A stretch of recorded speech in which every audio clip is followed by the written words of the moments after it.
Ang kwentong ito ay hango sa totoong buhay. Mula ito sa isa nating kabayan na itago na lang natin sa pangalang Ronel.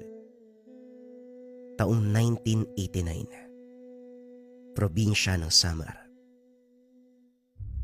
Kunot noong pinapanood ni Ronel ang lolo na nakaluhod sa altar.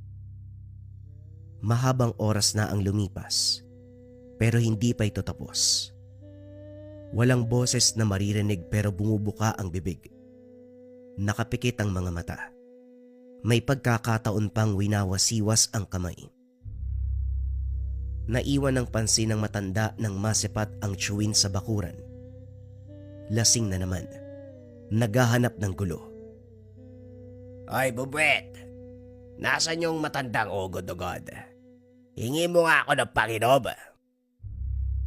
Wika ni Tio Ranjo. Lasing ka na nga, hihingi ka pa. Ganyan ka na ba kawaw sa alak? Ang laki mong tao, puro pag-iinom yung inaatupag mo. Kung gusto mong makainom, magtrabaho ka. Kumita ka ng pera para matustusan ang sariling pangangailangan. Tugon ni Ronel. Aba, kung makapagsalita akala mo kung sino ah. Huwag mo akong pinagsasabihan, bata. Kung tutusin, sampid ka lang sa pamilyang to. Ikaw pa nga ang pabigat. Palamunin. Wala ka namang ginawa kundi maglakwatsa, maglaro. Tawagin mo yung matanda.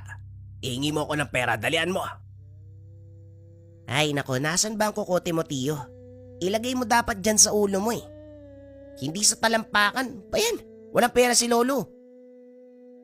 Huwag mo akong buwisitin ha.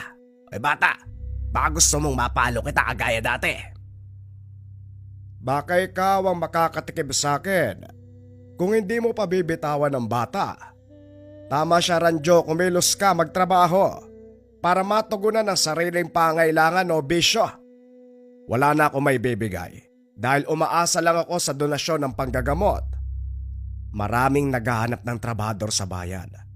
Bakit hindi mo subukan mamasukan?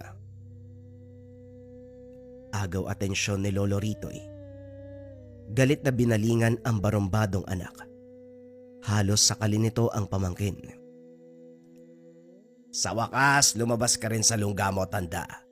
Ang lakas ng loob mong mangaral, puro ka lang dasal at panalangin. Kung ako ang Diyos mo, tatanggalan kita ng boses. Pahingi ng pera. Nakulangan ako sa alak eh. O sige, halika, sumunod ka sa akin. May kaunting ipon ako mula sa panggagamot.